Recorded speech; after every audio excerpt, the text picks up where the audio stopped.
this. In Hindu temples, we see the Navagraha. From Sanskrit, the meaning is 9 for Nava and planet for Graha. This we often see in temples.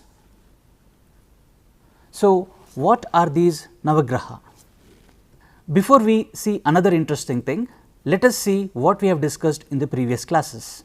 We have discussed motion and rest, distance and displacement, speed, velocity, acceleration and laws of motion. In laws of motion, we have discussed Newton's first law, Newton's second law and Newton's third law.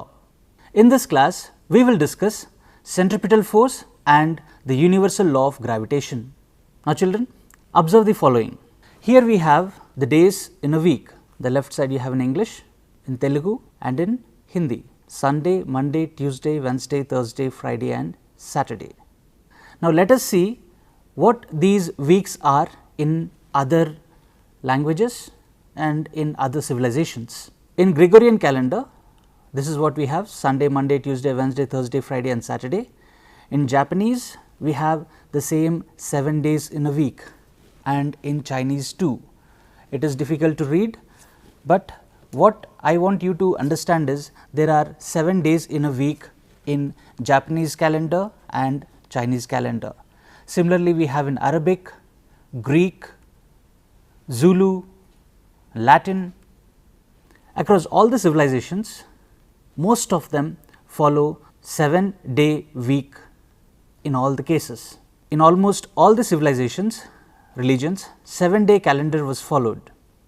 In Hindu calendar, Arabia, that is Middle East, Christian, that is Europe, Judea, Chinese, Japanese, Roman, Babylonia, Persia and many other civilizations also follow the same 7-day week calendar. Children, the most surprising thing in this 7-day week calendar is all the days are named after the planets and sun and moon. Let us see: Sunday for sun, Monday for moon, Tuesday for Mars, Wednesday for Mercury, Thursday for Jupiter, Friday for Venus, Saturday for Saturn. Now let us see what these Navagraha mean. Navagraha are Surya, that is sun, Chandra or Soma for moon, Mangala for Mars, Buddha for Mercury, Brihaspati for Jupiter, Shukra for Venus, Saturn for Shani, Rahu, that is north lunar node, and Ketu, that is south lunar node. Children, what I want you to understand is our ancestors have knowledge of these planets and celestial objects before they could actually see them through telescope or any other device. Just by looking at the night sky, people understood that there are planets which are different from stars, though both of them appear to be same in the night sky. Our ancestors from all the civilizations had the knowledge of the planets and their revolutions. Our ancestors knew that planets exist and they revolve.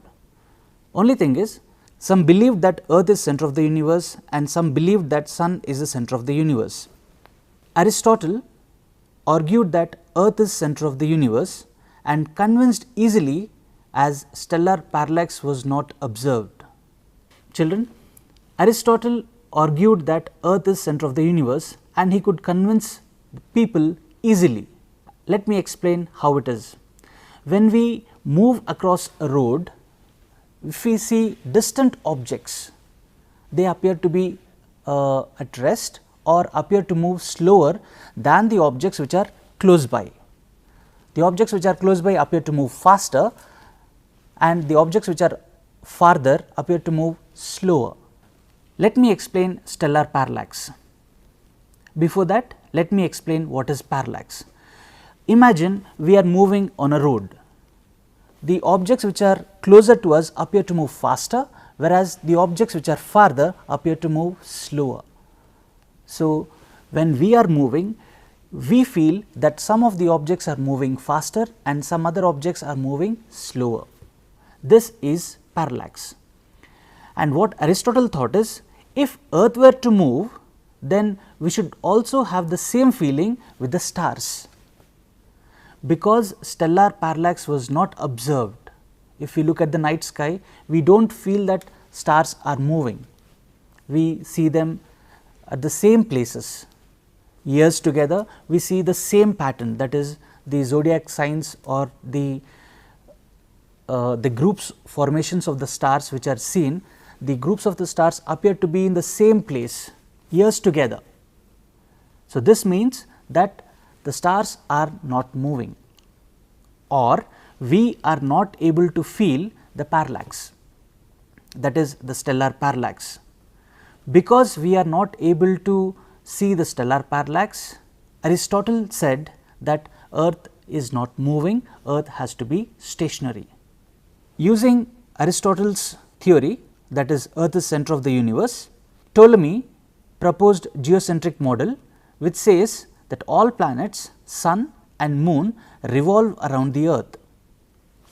Nearly 1400 years this theory was believed, and later Copernicus proposed heliocentric theory, which said Earth and all planets revolve around the sun.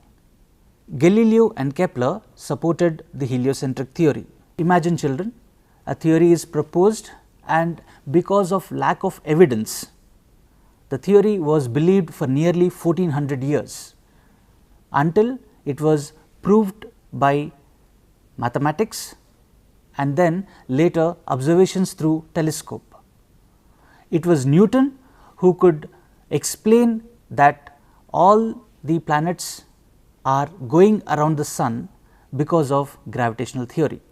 But it was Newton who gave proper reason for why planets revolve around the sun by his universal law of gravitation with proper mathematical relations.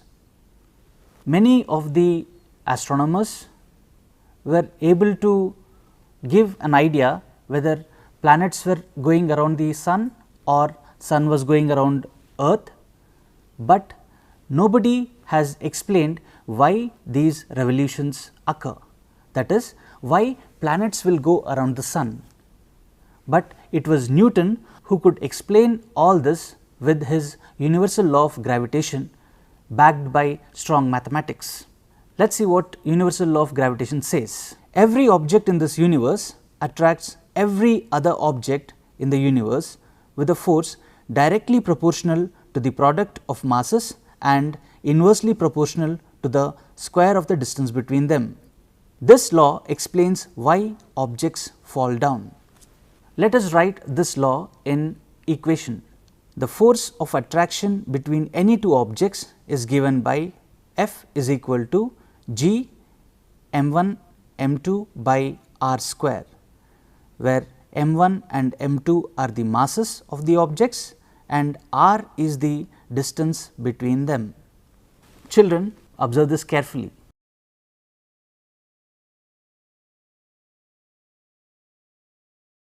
Children, you have observed this video, but do you feel that it happens really? Any child will say that the video was played in the reverse. Children, I am going to show you a small trick. Observe this carefully. Here I take a card and let us see, I am going to make it levitate. Ready? Abracadabra. Now you can see I have a pen. You can see that this pen goes under it. It is levitating. Watch it. It is levitating. The card is levitating in my hand. Children, there is no trick at all. I have fixed a small strip of plastic which is making it levitate. So, this is what is happening, but from a distance you can show that this card is levitating like this. Children, I would like to remind you that such tricks are not real. They are only tricks which create an illusion that things levitate like that. And remember, nothing happens against nature. Things will not levitate unless there is some strong force. So, children, In this activity, we have seen that no objects can go against gravity upwards or no objects can just levitate. All objects have to fall down. Children, I made a statement. I want you people to think and understand and ask a question. I repeat the statement. All objects fall down. Children, I want you people to think and imagine whether the statement which I made is right in all the cases or not. So, I repeat my previous statement, all objects fall down. Question you should ask, then why some objects like helium balloons fly up? Helium balloons fly up because their density is lesser than that of air. In other class, we will discuss on density and flotation, which object will float and which object will sink in fluids. But for now, just remember that in any fluid, if there is an object which is denser than the fluid will sink, and if the object which is lighter than the fluid will float. So, in this case, air is more denser than the helium balloon. So, helium balloon will rise upwards. And remember, it is not against gravity. Children, now I ask a question. If all objects are falling onto the earth and cases where helium balloon will rise up, that is also because of gravity, why doesn't moon fall onto the earth? I repeat the question, why doesn't moon fall onto the earth? Let's explain. Before I answer or before we study why moon doesn't fall onto the earth, let us study circular motion. According to the first law of motion, that is Newton's first law, every object continues to remain in its state of rest or uniform motion until an external unbalanced force acts on it. This means an object moving in a straight line should continue to move in the same direction unless an external force acts on it. Now, imagine an object which is moving in a straight line. This object is moving with a velocity in a direction, and until an external force acts on it, it has to move with the same velocity in the same direction. Now, let us say there is a force which is perpendicular to the direction of the velocity, and now the direction of the velocity changes. So, the object moves in other direction. Here the direction of the force is constant, and which results in the motion of the object in this way. So, as long as the force was acting, the velocity of the object was changing continuously. So, in this case the external force was constant and the direction of velocity was changing continuously. Now, let us consider the force which acts on the object in such a way that it is always perpendicular to the direction of the velocity. Here is an object which is moving in this direction. Let a force be applied perpendicular to it, its velocity changes. Let the direction of the force be perpendicular once again to its velocity, and hence the direction of velocity continues to change. If the force is always perpendicular, the velocity of the object continues to change continuously. So, if there is a force which is always perpendicular to the velocity of the object, then the object moves in a circle. Here always the force is perpendicular to the velocity. So, the object has moved in a circle. Force is always perpendicular to the velocity of the object as long as it was in circular motion, and force is always directed towards the center of the circle. This force which is necessary for an object to move along a circle is called centripetal force. Children, here I have a bottle, there is some water in it, you can see. Yes, there is water. Now, I am going to rotate this bottle. Watch it. I am going to rotate, children. Yes. So, not even a drop of water fell down. This is because the gravitational force which is acting on water is making it move in a circle, providing the necessary centripetal force. So, the water was moving in circular motion rather than falling down. Children, to understand centripetal force a little more in detail, let us demonstrate another activity. Here I take a barrel of a pen and then I use an eraser. I have a bottle filled with vinegar which is heavy, much heavier than eraser. You can also see. Yes. So, this is more heavy, right. What I am going to do is, I am going to rotate this eraser, whirl it around, and then I am going to rotate it.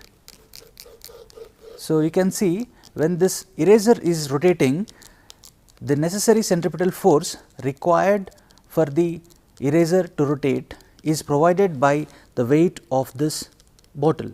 If I reduce the speed, then less centripetal force is required. So, the bottle is coming down.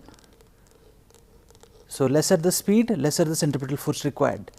If you rotate with a greater speed, then more centripetal force is required. So, that is not enough. So, hence the bottle is being lifted up. It is fun, children, doing such activities. You can try at your home. If the centripetal force is constant, then the object moves in uniform circular motion. In uniform circular motion, the object moves with a constant speed, continuously changing its direction and each and every point of the path. Here, if we observe, at each and every point, the direction of the velocity is given by the tangent at that point. Children, if velocity changes, that means there has to be some acceleration which changes the velocity. So, let us derive the acceleration for the change in velocity of the object which is in uniform circular motion. So, consider 8 points. At these 8 points, we have drawn the velocities of the object, and now let us draw all the velocity vectors from the same point. That is, rearrange the vectors such that all of them start at the same point. This does not change the magnitude or the direction of the velocity. We can just redraw these vectors at different points. So, here I am drawing all the vectors starting from a point.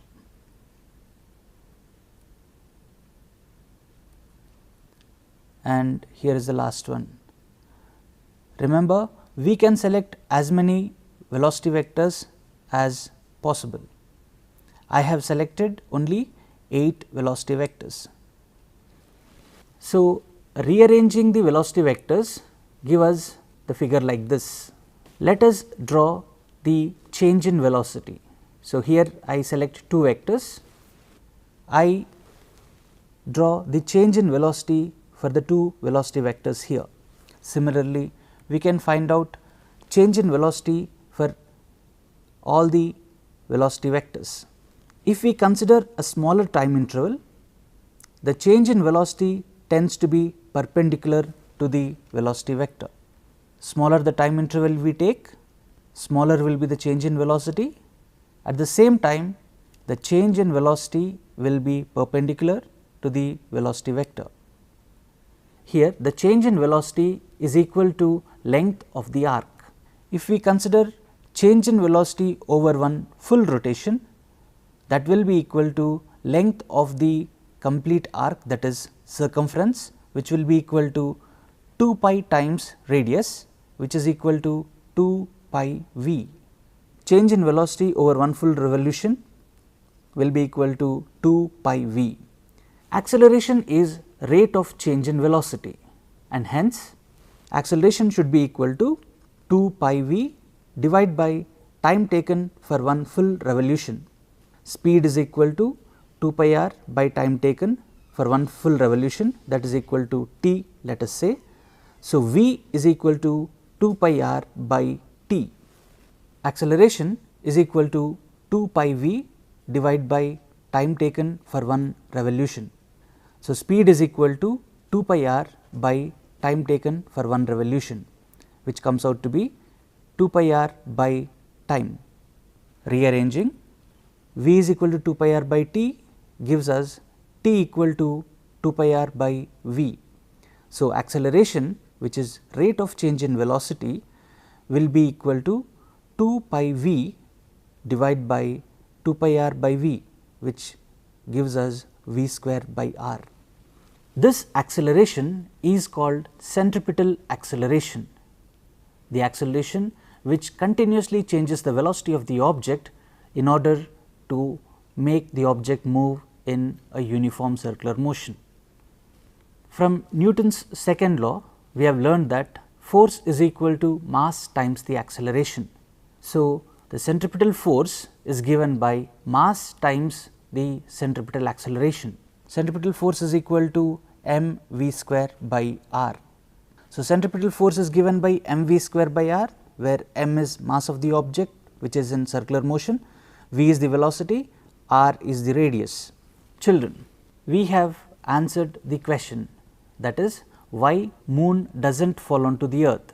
The gravitational force between the moon and the earth provides necessary centripetal force for the moon to go around the earth. Children, let us explain the centripetal force acting on moon, or which makes moon revolve around the earth, with this example. Consider a tower of a great height. So, imagine we are throwing an object parallel to the earth. This falls on the earth this way. Now, let us throw the object with a greater speed, which makes the object fall a little farther than the previous point. Throwing with even more greater speed makes the object fall much farther. If we keep increasing the speed, the object may fall something like this. The object may fall a little more farther. Let us say if we increase the speed further, there is a chance that the object comes back to the same point. At this speed, it continues to go around the earth and never fall onto the earth. This is how the moon revolves around the earth. Not only the moon, the artificial satellites also revolve around the earth because of the gravitational force. Let us look at the universal law of gravitation once again. Every object in this universe attracts every other object in the universe with a force directly proportional to the product of masses and inversely proportional to the square of the distance between them. Here let us say we have two objects, mass m1 and mass m2. The distance between the centers of the mass is r. The force of attraction between them is given by g m1 m2 by r square. Now, when I say every object, it means every object. It can be me, it can be you, it can be anybody. All things which have mass are objects, and each and every object attracts every other object in this universe. That means, I am attracting this object, the objects nearby, I am attracting this laptop. Here objects mean tables, chairs, people, spoon, trucks, rocks, etc. Anything that has mass interacts with another mass. And we have to remember few more points about this gravitational force. The gravitational force is always an attractive force. It is a long range force. It acts over distance of crores of kilometers. It is a universal law. It is a theoretical law, unlike empirical laws like Ohm's law, Boyle's law, which were based on experiments. Empirical law is made from the observations. We do experiments, we record, we see the observations, and based on those observations we generalize. For example, Boyle's law, which says the pressure in a gas is inversely proportional to its volume at constant temperature. So, experiments were made and the observations were recorded, and based on calculations generalizations were made. Whereas universal law of gravitation is a theoretical law. Newton did not measure the force between earth and moon, nor Newton did not measure the gravitational force between sun and earth. It was only based on theory. Newton already has given laws of motion and uniform circular motion. So, based on these formulae and the only observation of revolution of moon around the earth, he could make the generalization that there has to be a strong force which can make an object which is massive as moon to go around the earth. We have to remember that universal law of gravitation is a universal law. Children, I want you to imagine, think, ponder how Newton was able to give the formula that force is directly proportional to product of masses and force is inversely proportional to square of the distance between them. How was Newton able to give this formula? Children, let us discuss the answer to this in the next class, but now let us revise. The force is always perpendicular to the direction of velocity and is given by mv square by r.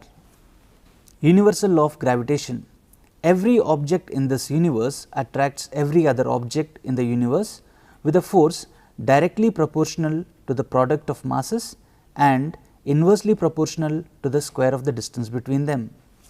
Force is given by g m1 m2 by r square.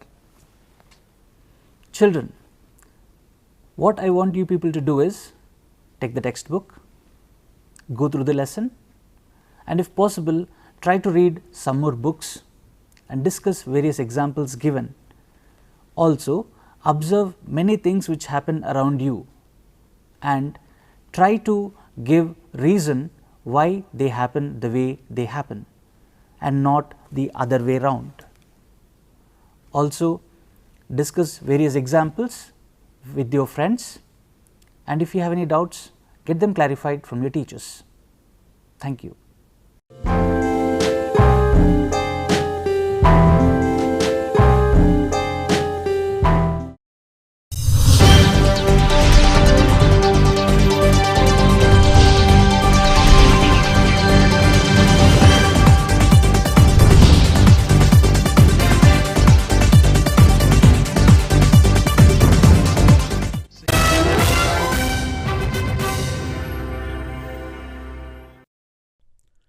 State bank of ఇండియాలో probationary officers పోస్టుల కోసం notification విడుదల. మొత్తం ఖాళీలు 2000.